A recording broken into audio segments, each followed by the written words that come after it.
the entire early childhood system of services to attend. Today is one of those business meetings, so it will be a little bit more intimate. And, you know, when I look across this screen, I really do see friends and family that have been built over the last year. So it just feels like, again, this kind of really nice space to get work done. So thank you all for being here. But we are just about to start the September 2020 State Advisory Council meeting. And the purpose of today's entire meeting is about building the strength of the State Advisory Council voice. And I really see two key ways that we build strength in this voice. The first is actually membership and making sure that we have all the right voices at the table. And the second is about the strength of the recommendations that we make. And so everyone on this call that's a part of the State Advisory Council or this broader network is really seen as a primary advisory body to the governor and the legislature on all things early childhood. And a part of what we're going to do today is really focus on strengthening our legislative and broader recommendations and our ask to different layers of our infrastructure. So as we think about finalizing our recommendations, I want to take just a moment to pause and reflect on what meaningful change can be in Vermont's early childhood system of services. So think about where we've come just in the last 6 months and think about the needs of kids and families. Think about your own kids and your family and how the COVID-19 pandemic and Vermont's recommitment to social and racial justice has really shaped the needs of kids and families and how we respond to fill gaps.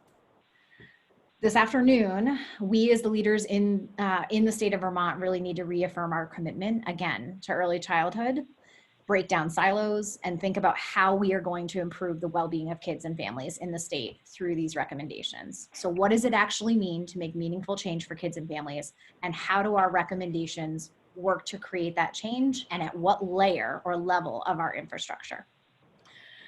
So before we dive in today, I want to continue BBF's practice of starting with a mindful moment. And, you know, I was thinking about my own time and how I struggle to create those mindful moments in my own day. So for those of you who are trying to always be so incredibly efficient, and when we ask you to turn off your screen, would immediately go to send one more email or write another note for yourself, what I'm asking you to do is stop and keep your feet on the ground and take a deep breath so that we can actually reset and refocus for the work that we have to do today.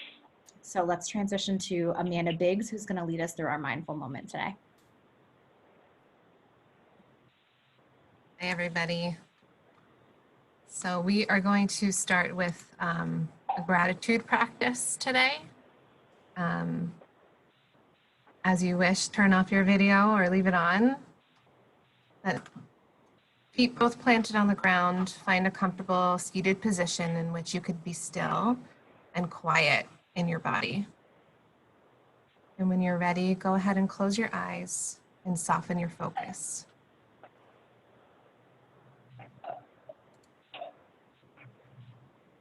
And intentionally place your attention on your breath, breathing slowly in and out through your nose. And try here to take 3 deep cycles of full breaths in and out.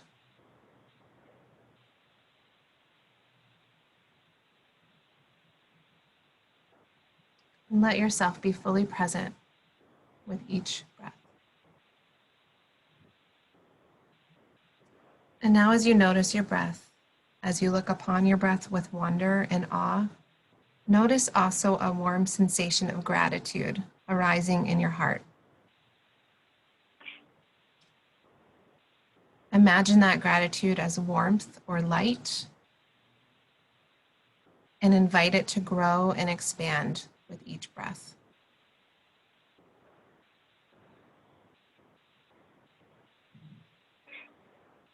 As this gratitude grows, feel it embracing the heart itself and intentionally draw awareness now to your heart and your heartbeat. Feel or hear your own heartbeat. If you can't hear it, try to visualize it or imagine it, but trust that it's there.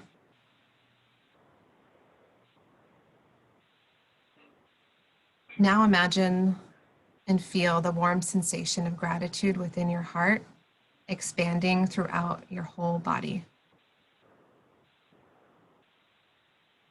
Let this light of gratitude fill your whole torso, your legs, your arms, your head,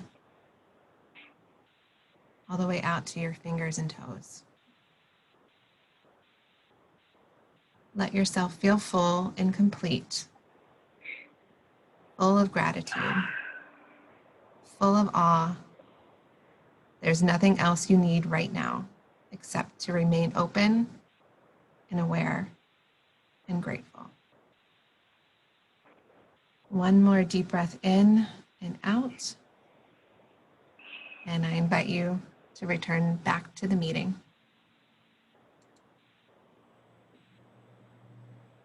Thank you so much, Amanda. And thank you to the entire State Advisory Council and folks who are on the call. I want to invite you to bring that practice into your daily life. We are all in the midst of back-to-back Zoom meetings and kids doing all of the things right now, whether it's learning in your home or learning in a school setting or a hub. So just remind yourself to take that minute to reset. All right, next slide. So for today's agenda, we're going to start with welcome and connections. We'll do roll call a little bit differently, which you'll see in a minute. We'll do a very brief bit of council business, but really focus on council membership. And then the bulk of our time together today will really be spent orienting ourselves to the policy recommendations and then discussing them in small groups. What you're seeing in the photo to the left is my 3-year-old running through Shelburne Orchards. If you haven't done that, take time to do that this weekend as well. All right, so let's stop the screen share for a minute. And instead of doing a formal SAC roll call, today we're gonna ask a reflection question. And what we're gonna do is ask that the SAC members introduce themselves and then respond to the prompt. I'll call on each member. And then at the same time, folks who are not members of the State Advisory Council, please introduce yourself into the chat bar. And then the question that I'd like you to respond to, SAC members and all folks on the call, is what is a current priority for you when you consider the needs of children and families and the early childhood system right now? And Beth also placed that in the chat for you. So, you know, what is the one thing that you're really focused on right now? So SAC members, as you're responding to this prompt, what I'd love to hear is, you know, few sentences on what that priority is for you. And we're going to start with our agency leadership, who did a similar activity last week. So you all should be prepped for this. So the first is Auburn Water Song. Sorry, Auburn, to put you right on the spot. Thanks, Morgan. Thanks for that, putting me right on the spot right off the bat. I'm going to answer this prompt in an interesting way, because the current priority for me is really, I should say who I am. I'm sorry. Auburn Watersong, Director of Trauma Prevention and Resilience Development at AHS in the Secretary's Office.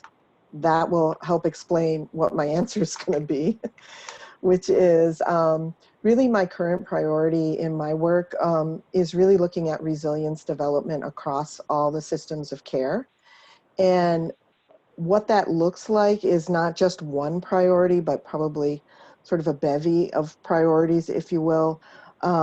When I think about resilience, I think about not only developing that those protective factors for families and young children, and I think specifically in my framework is the Strengthening Families framework. When I think about those protective factors, the parental resilience, the social connections, the knowledge of parenting and child development, concrete supports in times of need, and social emotional competence of children. So those protective factors are where I want to prioritize things. And in addition, I would just pull one out, which is the concrete supports in times of need.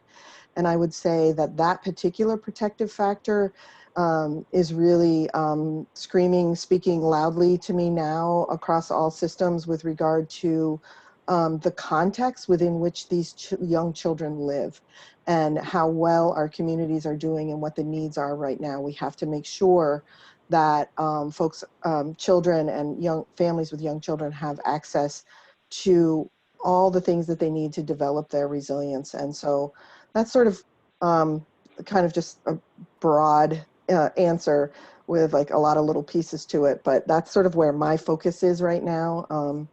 And I hope that answers the prompt. Yes, no, that's super helpful, Auburn. And one thing I should say about this prompt is that the purpose of doing this is to build connection among our SAC members, right? So that you all know what the other priorities are and are able to say, oh, you know what, our team is working on that in a different way. Maybe there's an opportunity to collaborate. Or maybe there's something we're missing in terms of whatever it is, SAC priorities, recommendations, areas for growth. So that was super helpful. As of right now, I don't see Ken Jones on the list, but as I go through SAC roll call, if you jump on later, I'll give an opportunity right at the end. So Kate Rogers, are you on?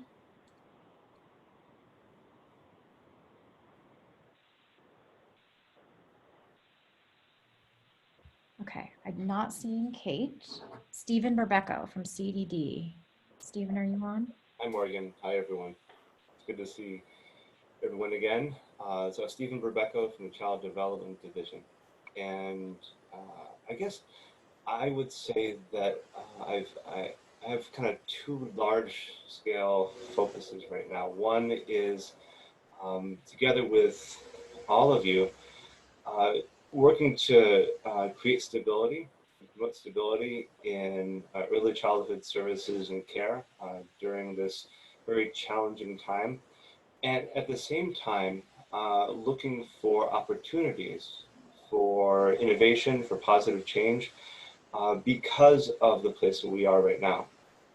I am encouraged, excited by conversations that are going on with many of you, and I really would love to come out of the pandemic response period with a few changes that we really couldn't have even imagined 8-10 months ago.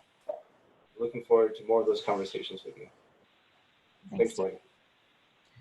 All right, Elisa, I know I saw you join. I'm here. I'm Elisa Stolberg. I am the MCH director at the health department, succeeding Rena Holmes, who many of you know. And I'm going to apologize because there's very loud Halloween music in the background. You know, I said this on the call a week or so ago. I'm actually looking forward to an opportunity to think beyond COVID. It's really been the only thing that I have done for the last 7 months. But stepping into this new role and just thinking about the future, I think it's a real opportunity, as Stephen and others have said, to think about integration and opportunity, taking lessons around that integration that we've experienced over the last 7 or so months, and moving forward I think could be really exciting. Thank you. Thank you, Elisa, and welcome to the board. Next is Cheryl Wilcox, and I do want to just take this opportunity because we have so many new members to our State Advisory Council and folks listening in to say that Cheryl actually serves as the co-chair of our executive committee of our State Advisory Council. So instead of having a president of our board of the SAC, we have a public and a private co-chair that co-lead that effort. And so Cheryl is one of our co-chairs. Thanks, Morgan. Hi, everyone. Cheryl Wilcox from the Department of Mental Health, the Interagency Planning Director, and right now also our Interim Policy Director.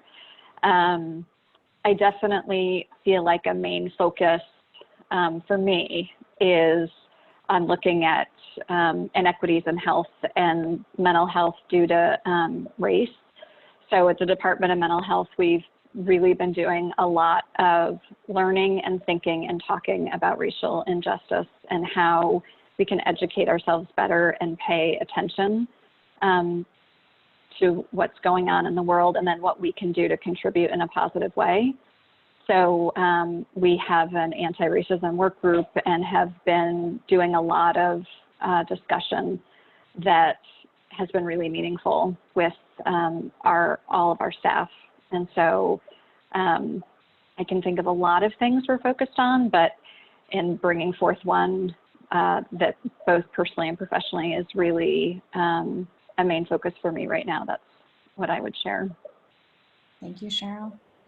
All right. Renee Kelly is currently serving as the secretary for the State Advisory Council. She's not able to attend today, so we have others who are actively taking notes, and we're recording today's meeting. But Renee is the Head Start Collaboration Office Director, and she is also a part of the agency leadership. So the next section of our membership is our legislature. So we have Jessica Brumstead from the House of Representatives. And Jessica, I know this question's a little bit different for you, but I'd love to hear a highlight for you.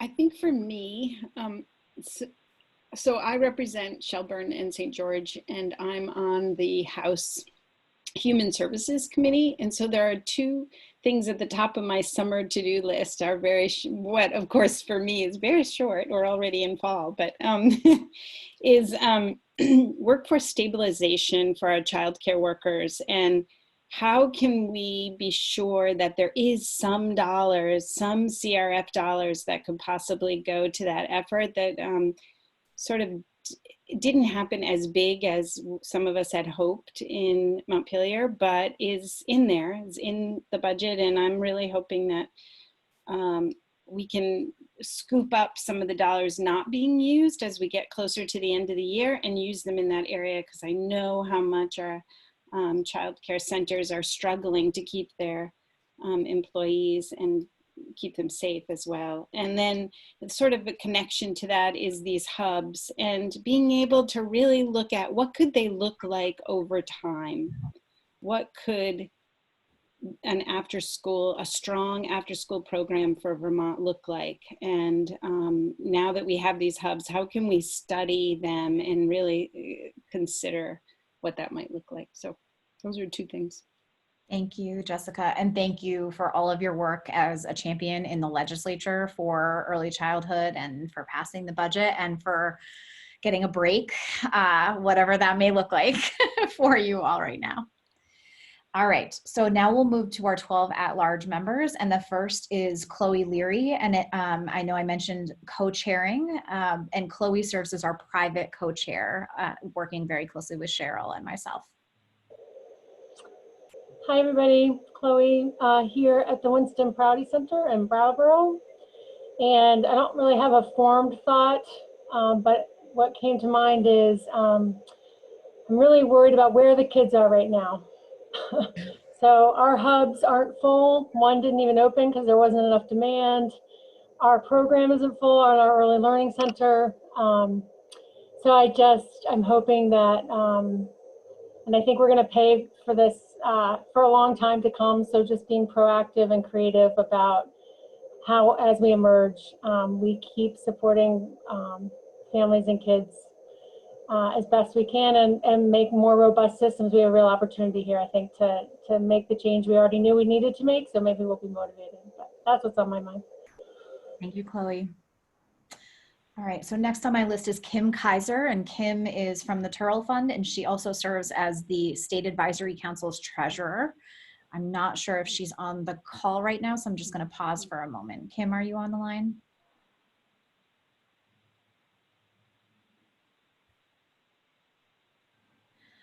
Okay, so I'm not seeing her on.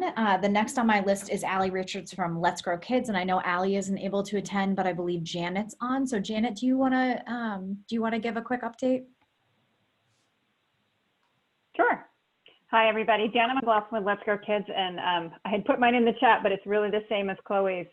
You know, really, what's on my mind is, is that wanting to, really hoping and working for having every kid being in a safe and developmentally appropriate place right now. And we know for some of those kids, their homes can be those places, but we know for other folks with distracted parents or financially stressed parents or, parents who just can't be there right now, they do need their spaces in formal childcare settings. And that's kids of all ages. So that's really what's on my mind. Thanks, Janet. All right, Julie, you're up next.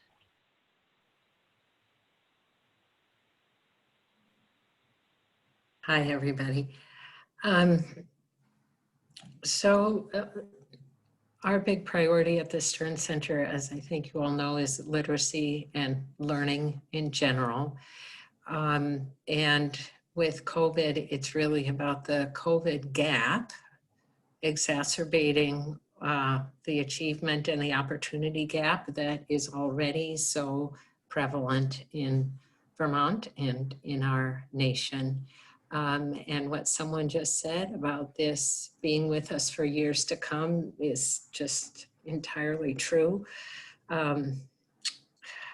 We just have so much work to do to give to kids the same opportunities to learn and become productive and successful members of our society, regardless of their background and the zip code that they come from. And COVID has just shone a spotlight on that, much like Katrina did, in a different way, but having similar long-term impacts. So I heard here with a lot of you saying that you're excited about the opportunities that this presents for us in terms of addressing some of these long-term systemic injustices. And I hope that's the case. Thank you, Julie. Nicole. Hi, everyone. Nice to see you all. Nicole Grenier. I serve on the State Advisory Council in my role as the owner of a small business, the Stowe Street Cafe in Waterbury, but I will share that I am also here in a role as the director of the Children's Division at Washington County Mental Health. And while that doesn't officially play a role here, it does inform my perspective.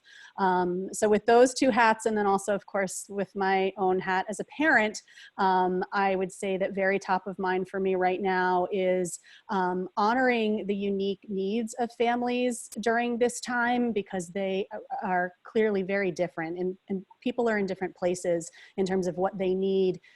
Ultimately, for me, the priority being that everyone is afforded opportunities for both physical and psychological, emotional safety right now, and really working to help break down the barriers that sort of get in the way of families getting what those things mean for them. Thank you. Thanks, Nicole. Emily. Thanks, Morgan. I'm Emily Merrill. I am here as a parent rep and an at-large member. And my focus is really on family voice and highlighting how we can bring family voice into our systems in a meaningful and intentional way. And I particularly intend to focus on what's going well, where those points are across Vermont that are really successful, and encouraging more of that. Thank you. Thanks, Emily. Amy. Hi, everyone. I'm Amy Johnson, the director of the Parent-Child Center at Northwestern Counseling and Support Services and the co-chair of the Vermont Parent-Child Center Network. I really appreciate this question. I think I have a list of like 100 things, but I'll pare it down to not take up the whole meeting. I think for us as a Parent-Child Center, it's really important to be that lifeline for families. We're seeing, some really scary things across the state that are happening for families as the pandemic continues to go on. So being that lifeline and making sure that families are connected, and all the while, I appreciate what so many of you said around this is really the time to continue to enhance the system of care and find the gaps in services and the inequities in our system of care, and really support that human services surge. And I would be remiss if I didn't say, as somebody who supports a lot of direct service folks, balancing all of that work with supporting the staff who are in the homes doing the work, making sure that they're healthy and well taken care of so that they don't burn out.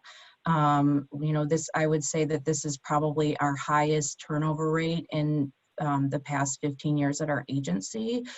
Just people are really having a challenging time with everything that's going on, and really balancing supporting the families that are on their caseload and also supporting their own family. So just really having that as a high priority of supporting our staff as well.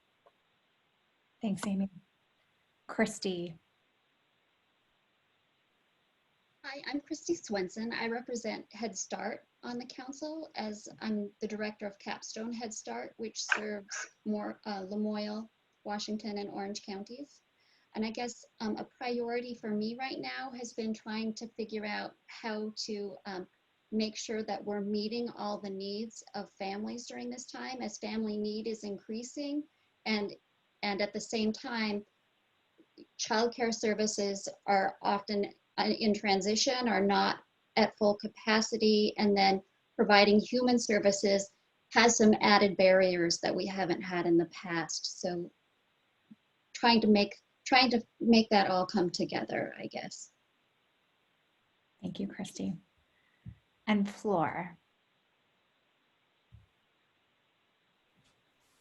Hi, everybody. I represent the school boards in as the School Board Members Association. I also participate in that. So that is sort of my main focus of work, but I also have been participating in the Diversifying Educator Task Force for a year now, and that's also one of my priorities. But I would say as school board members, we're all really, like Julie was saying, really trying to close the achievement and the opportunity gap, sort of one of our biggest concerns in this very concerning budget situation that we're sort of anticipating for next year. So that is like one of our priorities. And as board members, I think at least for what we've been having the conversations in our boards is to make sure that we remove barriers so that our staff can do what they need to do to keep our community healthy. And as it connects with childcare, it's like we're trying to do our best to be better partners with the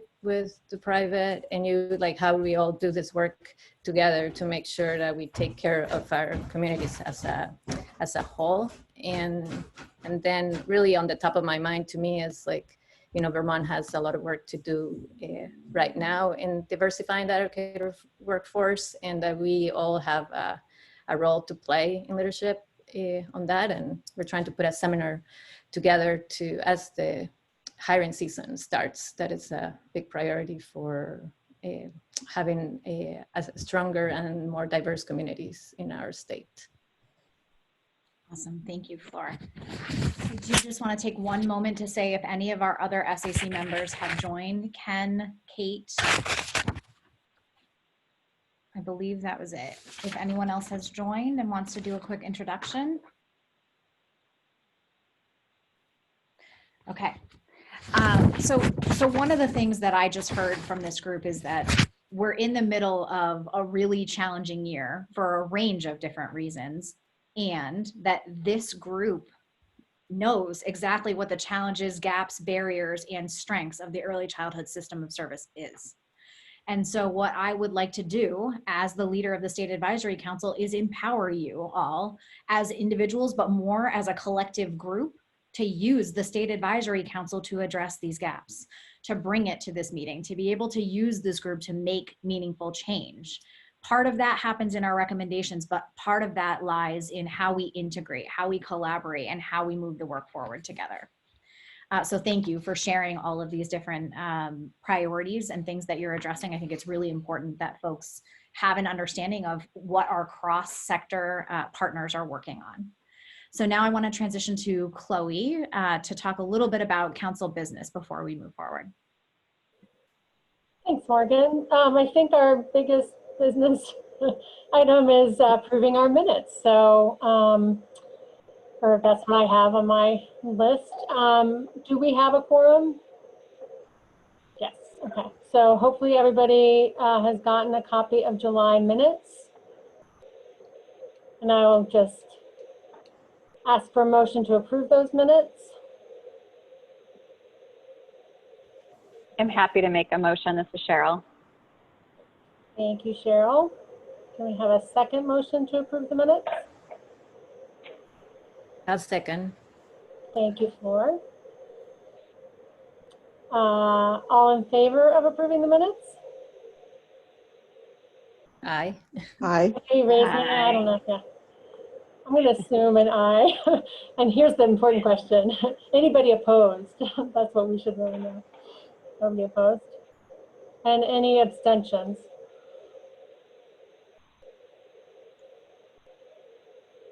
Great. I think the July minutes are approved. Thank you. All right, so the second component of our SAC business is about board membership. And so you're gonna have to bear with me because I am gonna share my screen. It's not gonna be pretty, but here we go. All right.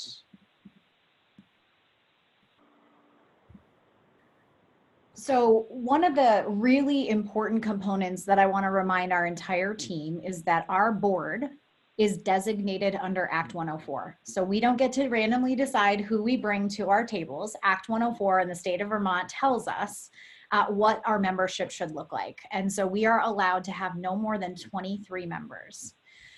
One of the things that I want to draw your attention to in this screen share is this non-voting state level leadership bucket. So one of the things that I would like to do in this next year is build the strength of, and the voice of the SAC, but also empower the voice and create more formal opportunities to advise the governor and the legislature about the status of early childhood. So one way of doing that is by inviting a representative from the governor's office to sit on the board. So Ethan Latour has agreed to sit on the board as a non-voting member. And so for me, I don't know how many of you are all cheering or struggling to contain your excitement like I am. I think it's a really exciting opportunity to have Ethan join the board, not so that we can all ask him questions and try to understand the governor's vision for certain things, but so that we as the State Advisory Council are informing the vision, so that we are empowering them with our data, with our identification of gaps, resources, and needs as the State Advisory Council. So instead of me calling Ethan or the governor's office and providing this information, they will be at SAC meetings consistently over the course of the year, in addition to that background, where I provide them with information about decisions that are made at the board. So that is a really exciting development. The next section is agency leadership. So this, again, is designated by Act 104 that we have the Secretary of Human Services or designee, Secretary of Commerce and Community Development or designee, and the same thing for Commissioner of Education, Children and Families, Health, Mental Health, and the Head Start Collab Office. So right now, all of those seats are full. They are direct designees. Where we have vacancies is in the legislature. So right now we are so thrilled to have Jessica Brumstead as a House seat, but we do have a House vacancy. So one seat there. We have 2 Senate seats vacant. So the first Senate seat had previously been filled by Representative Westman, yes, Senator Westman. And I've invited Becca Ballant, so I'm meeting with her on Wednesday to talk about her joining the SAC in the first Senate seat. The second Senate seat is not required. So right now it's vacant, but we could, again, based on strategy, and this is what we're going to talk about in the next 5 minutes, is whether or not it's stronger to have another Senate seat or another at-large member based on which voices we don't have at this table. So I'll show you a slide with exact vacancies after this. In terms of the 12 at-large members, again, you know the current board membership, and where we have vacancies is in an education seat, a pediatric health seat, finance, business, philanthropy seat, and potentially a corporation or a corporate business seat, although that at-large member, again, is undefined. We are working with Brina and Elisa's teams to try and identify a pediatrician or a pediatric health seat through either the Vermont Child Health Improvement Program or other channels. I've had conversations with Eddie Gale about serving in the finance and private philanthropic seat. So we're working on that in the background. And the question for this group, again, is do we need another at-large member seat, or is it more strategic to fill the Senate seat? So Beth, if you can pull up the screen share again, the slide deck, to just give the quick slide of SAC vacancies What I'd love to hear from folks, especially after hearing the priorities and what opportunities you see, is to say to the State Advisory Council who's missing and who would be a strong fit for any one of these buckets.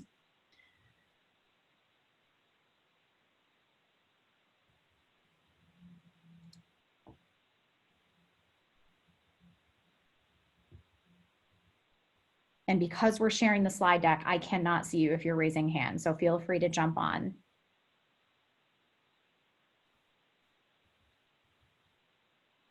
So do you want to know new ideas, or inside of what you've presented here, who who are some folks that you might want to talk to? I'm not sure. I think it's both, right? So if you're looking at our agency reps, we are designated to have a specific number and a specific group that are coming to the State Advisory Council. But are there other agency partners that we should ask to attend the SAC as non-voting members? Are there groups or voices that are entirely missing from the list that you're seeing here? And do you have very concrete names that you think would be really strong? And just so you have a sense of how this works going forward, I will take your feedback for topic areas, voices missing from the table, bring them back to the executive committee, and I'll make a recommendation to the executive committee for folks to fill these seats. And then I reach out and have conversations with those individuals personally to talk about the role of the State Advisory Council, invite them to come. They would have to have the formal governor's appointment, and then the SAC would vote them in. So it's not a very quick process by any means, but the goal would be that by January, we have a full board. So just while I have the yellow circle around me, I would say that under the House seat, I would suggest to the speaker, and I can help you with that, but I would suggest that you'd like to have someone from the Education Committee, the House Education Committee, because I'm from House Human Services and we do a lot together on kids. And on the Senate, I have a couple of ideas, so we can talk about that, but I don't know when you're meeting with Becca, but maybe I should talk to you about those ideas before you do that. I just need to think about it a little more. There's Ruth from Middlebury who really cares about childcare, and it's one of her reasons for running, and she might be great. But you might also want to think about what area do you not have great representation from in the big group throughout Vermont, and that would be an interesting place to have a senator or a representative from.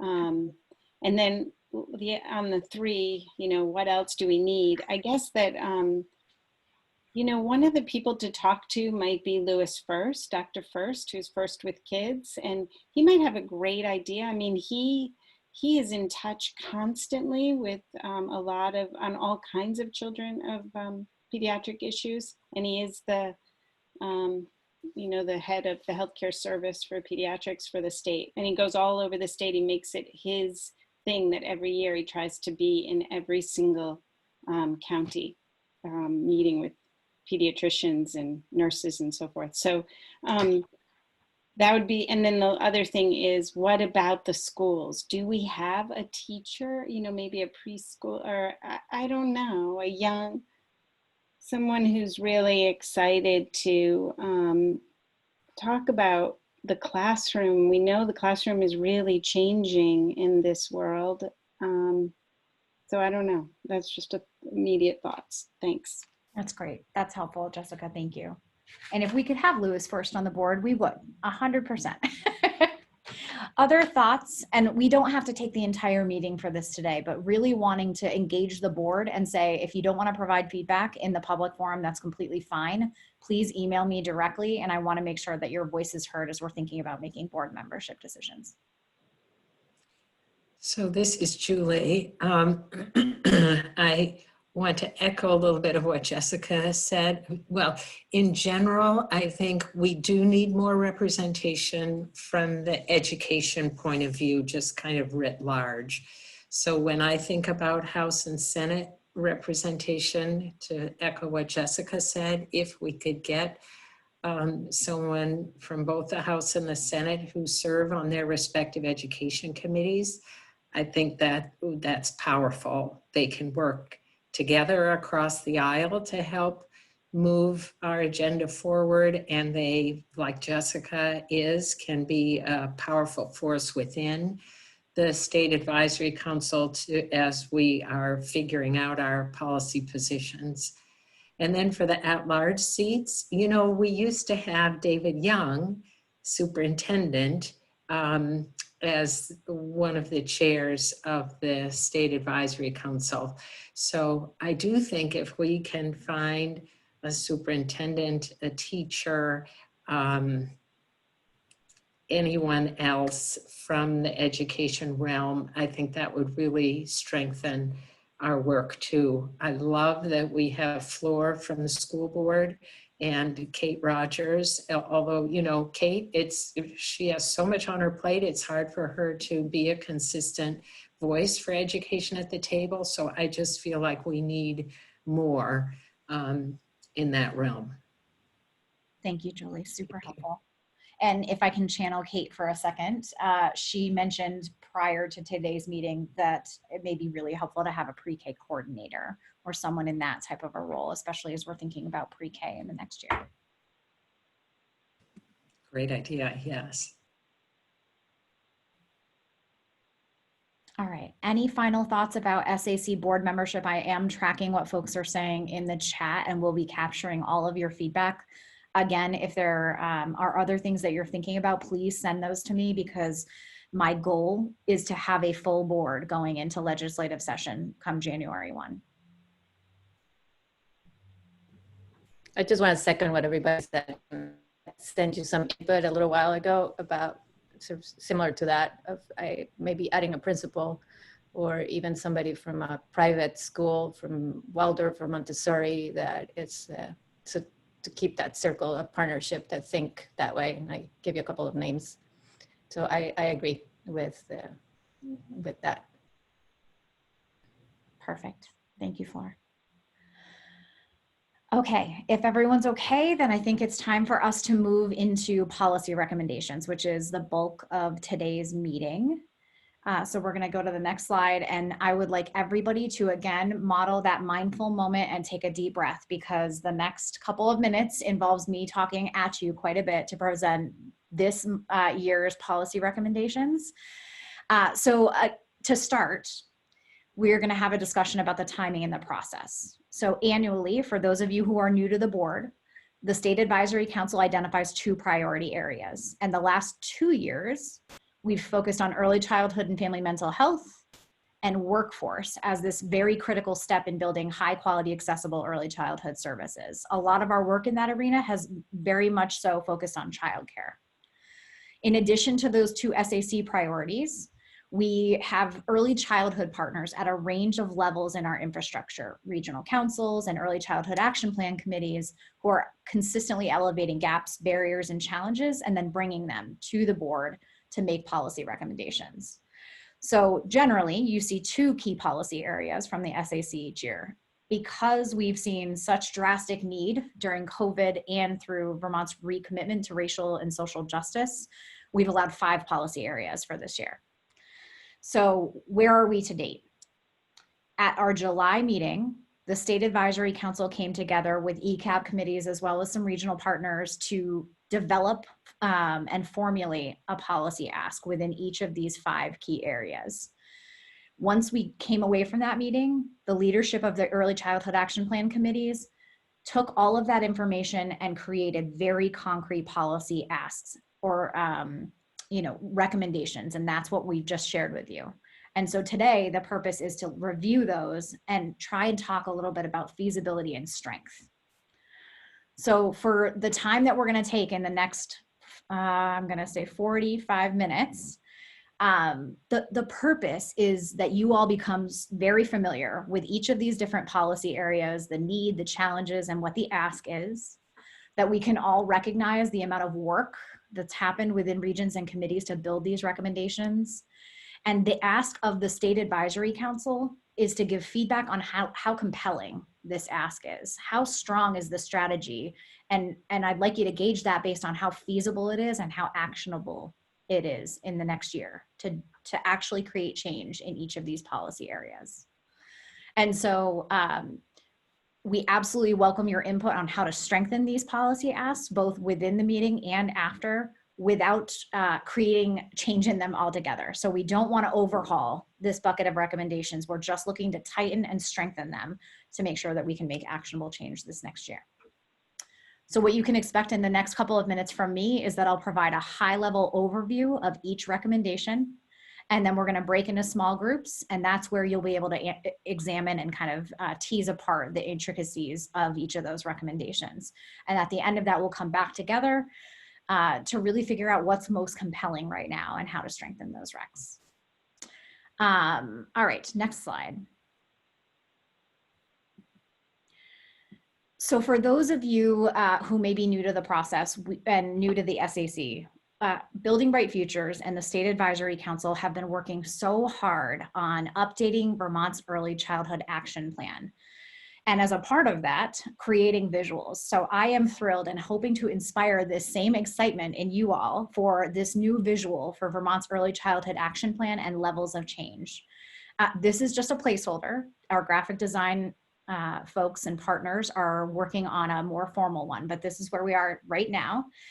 And what's been missing historically from our State Advisory Council recommendations is that not all of them may require legislative action. So as we've built out our recommendation buckets for this year, we're not always saying that we need the legislature to create change on X. There are several layers in which we all as a State Advisory Council want to create change.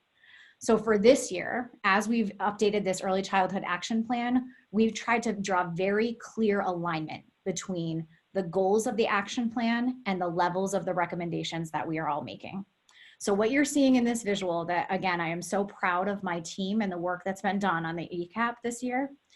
What you're seeing at the very bottom or at the middle of those circles is that the focus should be on the child. So pretend that family isn't in that child bucket for this moment. So level 1 is the child, and that aligns with goal 1 of the action plan, which is that all children have a healthy start. Level 2 is the family, and goal 2 is that families and communities play a leading role in children's well-being. The third concentric circle is community. That goal is that all children and families have access to high quality opportunities that meet their needs. And then that final level is Vermont's policy and system. And that's the entire early childhood system, and that it will be integrated, well-resourced, and data-informed. And, we really saw that this ecological systems framework aligned so well with the goals and the vision for early childhood for the state of Vermont, and hope that you are all feeling this as well. And so as we go through each of these recommendations, one slide at a time, I'll be talking about the level that we are trying to impact change. Any questions before we move forward?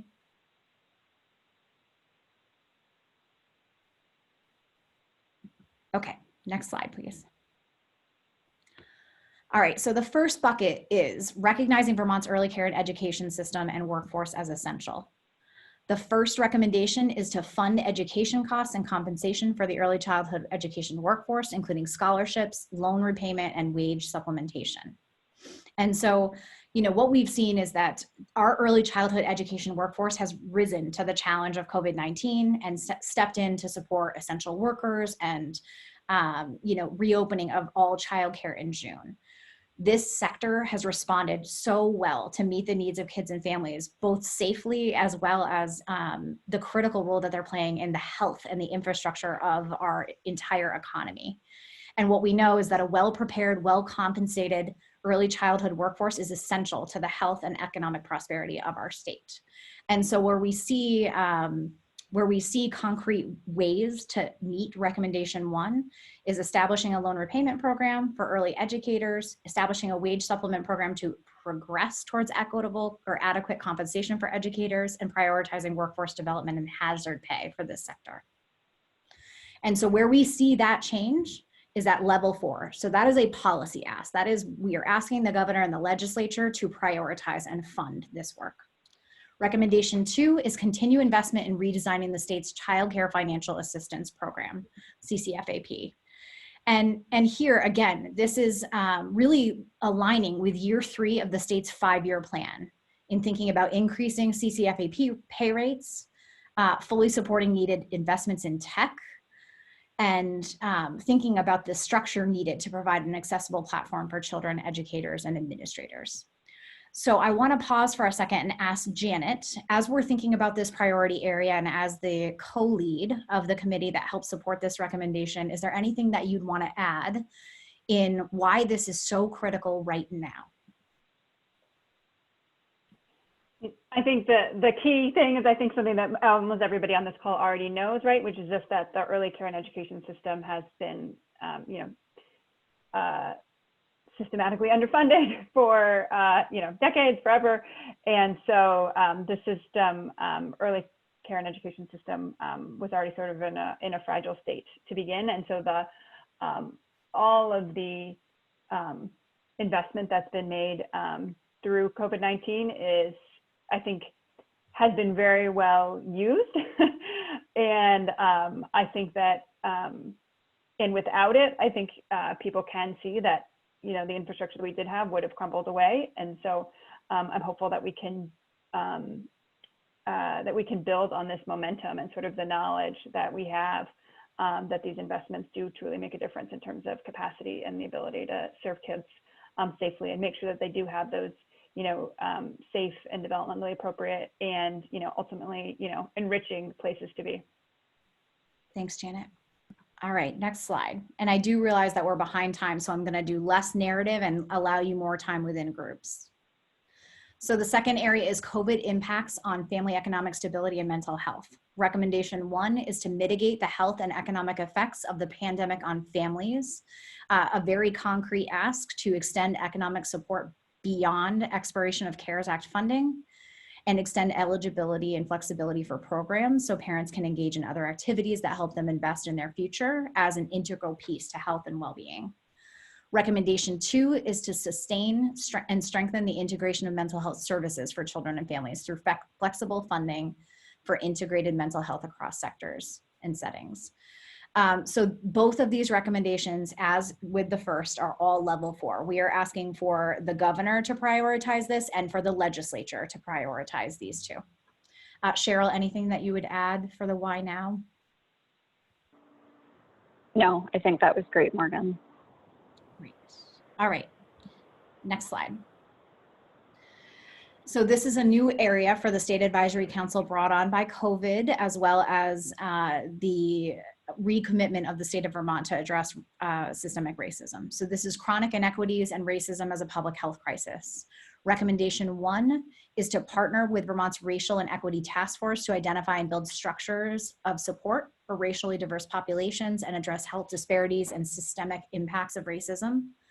Recommendation 2 is align and integrate equity initiatives to leverage impact across sectors and early childhood partners, and to leverage expertise to inform strategies in the early childhood action plan and system.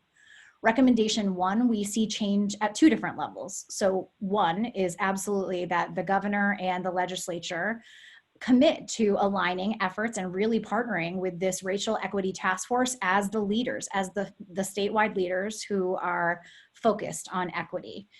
And that we are really aligning our efforts and working collaboratively with them, both as an early childhood system, but also as a legislature and governor. The second recommendation is happening across a couple of levels. Definitely within our early childhood system and the community, but also within all of our different sectors that serve kids and families, within communities, that we are working to align and leverage existing work in this arena. And I do want to call on Karen to see if she has anything to add. I'm not sure if she's on the phone. Karen, are you on? If not, the only thing I will say about this section is that it stemmed from a lot of the work of the Wellness Committee, and that their initial priority was around using, again, existing information and using what we know from the Vermont Department of Health and existing infrastructure to align and integrate equity initiatives. Next slide, please. Okay, so the fourth area, again, is stemming from COVID, as well as just SAC priorities and the Early Childhood Mental Health Task Force report, which is family voice to rebuild a stronger system. So the first recommendation is to increase opportunities for parent and caregiver representation to serve on committees, legislatively mandated study sections, and decision-making bodies to inform local and state priorities, policy, practice, and resource allocation. And the intent of this one is really that as we are creating new committees, creating new study sections, creating legislatively mandated groups to be moving work forward, that we are requiring that at least one parent is serving as a representative moving forward. And so we really see that at the legislative level, but also as we're thinking about our state agency partners or community-based organizations, making sure that we have parents serving on our board and actively influencing our decision-making and being partners in that work. Recommendation 2 is committing to ensuring that children and families are in all policies. And so this is really stemming from language that I've heard Mark Levine use, Dr. Levine at the Department of Health, that health is in all policies as an initiative. And so what we are saying as a collective is that children and families are in all policies. And that is making sure that at every one of our levels, at the governor's level, at the legislative level, within state agencies and community-based partners, we are reviewing our programs, policies, and legislation to ensure that we are including the impact and what the consequences are to child development and family well-being. Emily, do you want to weigh in on why this is so critical now?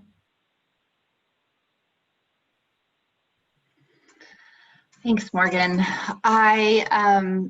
I'm just drawing from my own experience as a parent, but also professional experience of, imagining what it's like to partner with families and how having a family member at the table, having, a parent or a grandparent or a caregiver, to shift the lens. Sometimes, when we have a diverse set of voices around the table, we might consider another person's perspective before making a decision. We might have a direct line to hear, what are your thoughts about how this policy would impact your family, your community, from your perspective. So I appreciate the way that this really highlights kind of that, the building blocks that could create for this new system. And then I know that Hillary is on the call as well, and she has been integral in the committee work to develop these. So I wonder if Hillary wants to add anything.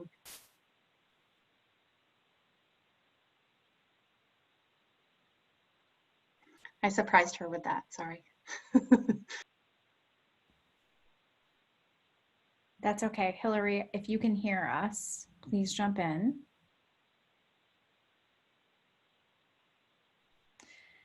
Okay, well, maybe Hillary, you can weigh in when we have our debrief. Let's go to the next slide. Perfect. So the final bucket for our SAC Recs is evolving our data system to address gaps.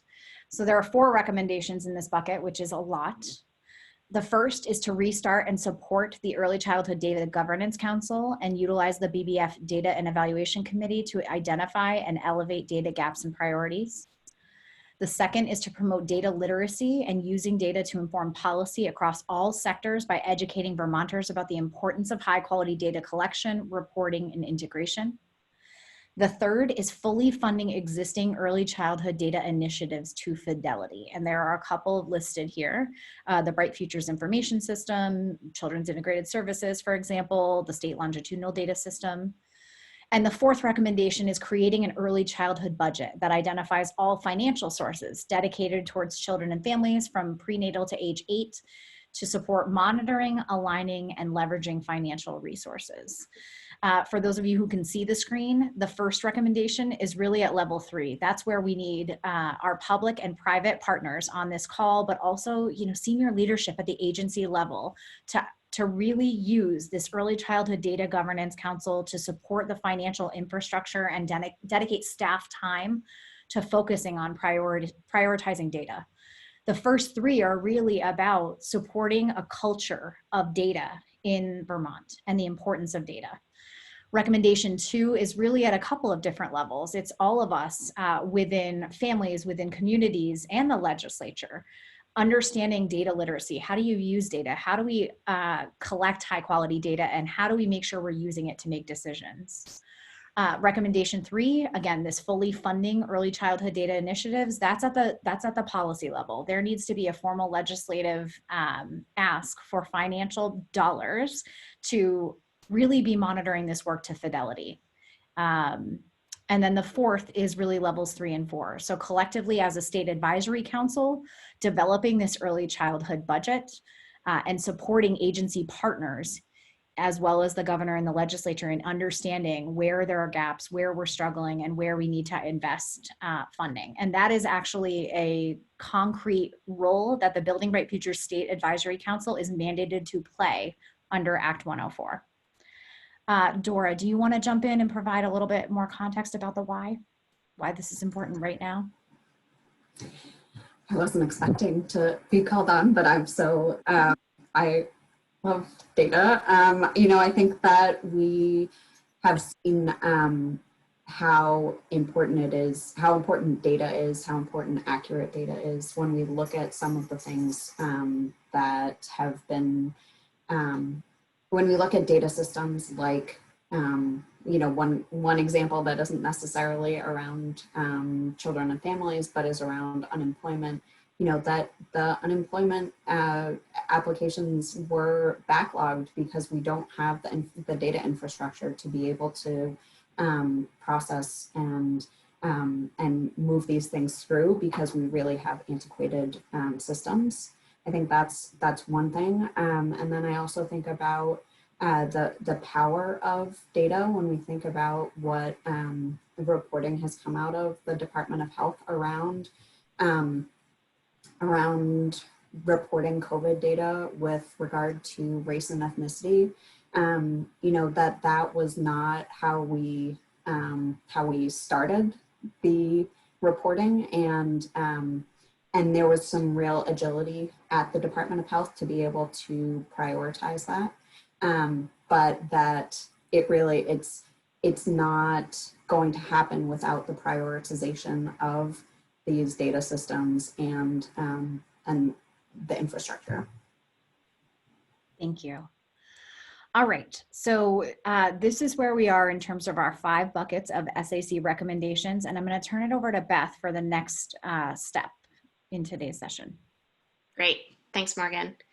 I'm Beth Trzanski. I'm the Deputy Director here at Building Bright Futures, and I'm going to set you up for some small group work in Zoom rooms, which I've divided you into, and set you off into that virtual meeting space.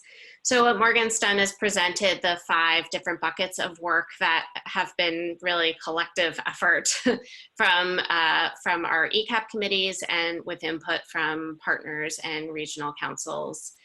So that's what's really exciting about kind of bringing this information together and being able to present it as a set. What we're going to do is divide you into small groups, and you'll have a chance as a group to just choose one of those buckets. I'll give you a link to where this stuff lives on our website so you can look at it as well if that's helpful. So as a group of 4 or 5 or 6 people, choose one of those buckets that you want to dig into, explore and share why you feel like this recommendation is needed now. This is an opportunity to share your perspective and provide information to partners across sectors. And then we're going to come together in 10 to 15 minutes to be able to share a highlight of what you learned, what came out of your conversation, so that we can better understand why these policy recommendations now. There has been quite a bit of work. Of course, there's a lot we could ask for. There's a lot of need, but what is needed in this moment now, and what is actionable in this moment now? And that's what we're seeking to help you inform in this moment as we're presenting these recommendations and gathering input following the SAC and making any strengthening them as they need to. Again, at this point, we're not looking to make major edits to the recommendations given all of the work. However, if there are opportunities to strengthen them, that is definitely will help inform this process. Can I just ask a quick question about, so who are the recommendations to the policy? So both the administration and the legislature, is that what we're shooting for? Or are these recommendations to the people? I just want to make sure I understand. It's a great question, Jessica. And so that was what we were trying to do in looking at the levels for each recommendation. So for example, there are specific recommendations where we are making recommendations to the governor and the legislature. There are other recommendations where we are making recommendations to the broader early childhood field and asking you all to go back and commit to making change in each of those areas. There are some that cross levels. But what we hope is that these recommendations are used in a different way than they have been in previous years. So these recommendations get printed in our How Are Vermont's Young Children and Families report. And that is a fantastic opportunity to use this report, but often they just sit in this report. So the purpose of this year's recommendations is to say, yes, we are making recommendations to the governor and the legislature, and that those are X, Y, and Z. In addition to that, we are wanting to inspire change at all different layers of our infrastructure. And we are asking you all as the leaders in early childhood to create change in your sectors using these recommendations as well. So it's both of those things. We absolutely want the governor, the administration, and the legislature to know all of these recommendations and see what early childhood is prioritizing right now. Some of those require legislative action. So a follow-up to that would be, what is our role as Building Brighter Futures in those recommendations? Are we just putting them out there, or are we going to also try and be helpful? For example, the racial equity piece I saw, and I thought, who's the right person to say, do you have enough funding for training? Is training something you're thinking about? Is that something that we all as the board and your staff think about how we can be helpful? Or are we putting it out there to the legislature to say, come up with some money that can go to childcare centers? You know, like, how can it be consistent across the state without the involvement of BBF, I guess, is my question. Right? So I think that that's a really important question as well. And it really speaks to the importance of Building Bright Futures and this board. And that this board is really to serve as the advisory body and to say to the legislature, this is the recommendation and here's how you actualize it. Here's how you operationalize the next steps. So if we're saying to the legislature, for example, that we at every layer of our infrastructure need to partner with Vermont's Racial Equity Task Force to identify and build structures of support. Who is partnering with Susanna Davis and the Racial Equity Task Force, and how are we doing it at all of the different layers of our infrastructure? Are we all using the recommendations that they're putting forward to inform each bucket of our work? The hope is that we aren't creating new groups that are doing the same thing, and that we're eliminating some of those silos, so that when that group comes up with recommendations, we are then using them to inform decision-making, to inform where we need additional dollars. So if that group is coming out and saying, you know, yes, we really need funding for training, then we all are, you know, on board and supporting that effort. Or if we need family workshops or focus groups, we might be the ones who say, well, we know how to do that. We'll do that for you all. Exactly. It's about making recommendations up to decision makers and then having the Building Bright Futures infrastructure to implement things back down, right? So yes, decisions are made, guidance and policy happen, the legislature updates bills and makes decisions there, and then all of that information should come back to the Building Bright Futures State Advisory Council, and then back to early childhood action plan committees, and then to regional councils and to kids and families to say, how do we actually make this work on the ground? And then providing that feedback. It should be these consistent loops of feedback. Thank you. Yeah, great question. Great question. So I'm going to invite you to dig into one of these buckets in your small group, and we'll come back together in about 10 minutes and to share what we've seen, and certainly recognizing there may be pieces that we don't have time to share as we regroup, and so encourage those reflections to come through the chat bar or in an email later. Okay? All right, here we go.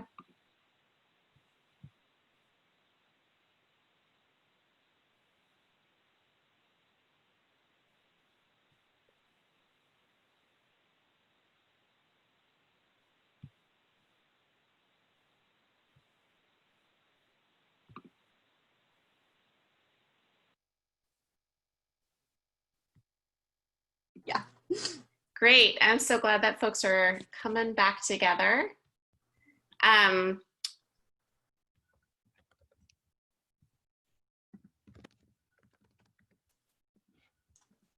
So Becky's group, I'm going to have you guys, someone of your group go first since you were back first, and then we'll keep going. Great. Welcome back. Zooming back in. So we don't have a whole lot of time today, but I would love to hear just a few highlights from each group if we are able to, and certainly welcome reflections on why this recommendation now, or emails about what would strengthen those requests. So why don't we start with, let's see, the group that came back first, Becky and Morgan and Mariah, whoever else was in that group. Is there someone who wants to share which bucket of policy recommendations did you choose and any reflections? Auburn or Becky, anyone want to summarize? I can give it a shot, and then Becky, you can back me up. We focused on the equity recommendation and the recommendations under family, economic stability, and mental health. So we picked kind of those two buckets. And in the end, we really talked about how they were related. And we were talking about how it's actually hard to look at these recommendations and not see them as interconnected, and you can't drop one and and not want to pick up all of the others as well. We talked about just a little bit about the new equity work that's happening at CCV. And we talked about how COVID and racial injustice are making us worried about the winter around economic stability and mental health. Thanks, Auburn. Mm-hmm. Why don't I move on to another group? Is there a group who chose recommendation, let me see, the first one around workforce and our early care and education system that wants to speak to a highlight of your conversation? I was in breakout group 2, and we talked about that as well as how equity plays a role into that, and how making sure that we have a workforce that is able to get the training they need, the pay they need, and how that really impacts educational equity, because those areas that are less resourced don't always have the same resources. That was really brilliant right there. And so we just wanted to make sure that we don't forget about educational equity and how all of them are intertwined. Thank you, Ellen. And what about family voice? Is there a group who chose that one who wants to share a highlight? I was volunteered by my group to talk about this. Thanks, so Darla. No problem. And group, please jump in and if I miss anything. So we did speak, that particular piece spoke to all of us in the group. When we said what one is important to you, that was the one that all of us had in mind. And primarily from the idea of having someone wearing the hat of just parent, not there as, healthcare provider and parent or educator and parent, but really having the voice of the parent, with the idea that, it's that idea of, nothing to us without us. So to really have that voice at the table, to understand, sorry, big truck, to understand that parents are our first teachers and our first leaders for children, and to have that voice prominent at any table and as part of decision making is always important. Group, did I miss anything that we talked about?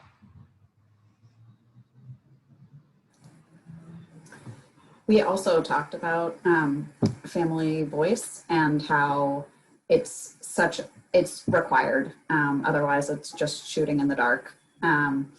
We talked about the concern about having a sort of token parent or family representative, and what are the ways that we can do this well so that it is not just so it really is a true and honest perspective, rather than I'm here because it's required.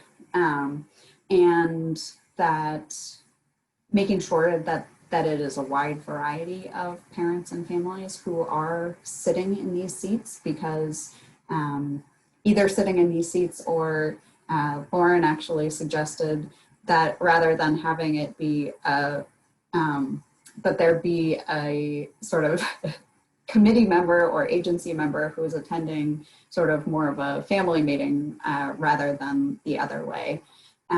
That this really is an opportunity to be thinking about the ways that we are hearing from families and parents, and not having this be, making sure that we're doing this in an intentional way and that we are getting towards that true and honest perspective. That's great. Thank you all so much for one, your work and your time dedicated to early childhood, dedicated to these recommendations, and really strengthening them. What I'd like to ask is that we all just take a moment to thank our ECAP committees who have drafted these recommendations and brought them for review. So thank you all in virtual high fives.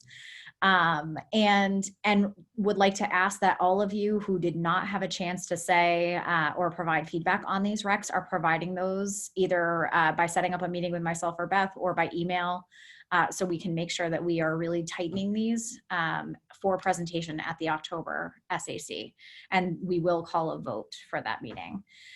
So in terms of next steps, one of the things, actually, so I don't forget, if you are a state advisory council member and you have not sent me your bio or your photo, you're on my list. I need to hear from you by the end of the week, if possible. We want to get those up as soon as possible and be promoting our board as really strong voices for early childhood. The second is that our October SAC meeting is going to be a much fuller meeting where we will have regional and state council members really focusing on the challenges we're facing in terms of equitable access for children and families. We will use some of that time to dig into those issues, but then we're going to have a follow-up of the presentation that we did for the needs assessment. You'll see the final needs assessment report as well as the ECAP and policy recommendation updates. It'll be a very big meeting. We will send all of those documents to you so that you can review before, but also after that meeting. So we're really thrilled about those things. Another exciting update that I don't think you all may have heard about, but that Building Bright Futures was awarded an Act Early grant to support COVID-19 response from AUCD and CDC. And as a part of that, we're really focused on aligning and integrating our efforts of early identification and building family and community resilience. And through that work, we are standing up a brand new team called the Child Outcomes Accountability Team. So again, in thinking about aligning with our early childhood action plan, the group that's focused on the child and all children have a healthy start will be this Child Outcomes and Accountability Team. And you'll see how that team evolves over the course of this year. If you are not on that team or haven't heard from Beth or myself and think that that would be a great thing, please contact us. And then finally, November 17th from 10 to 11 a.m., there will be a presentation of the Early Childhood Professional Development System Evaluation at the BBF Professional Preparation and Development Committee. And finally, I just want to say again, thank you to all of our state advisory council members and those of you who show up month after month to really support our kids and families in the state of Vermont. It really is about this group coming together as the primary advisor to the governor and the legislature and strengthening that voice. So thank you so much. Have a great day, everyone. Thank you. Nice to see everybody and see you next month. Thanks, Chloe. Thank you.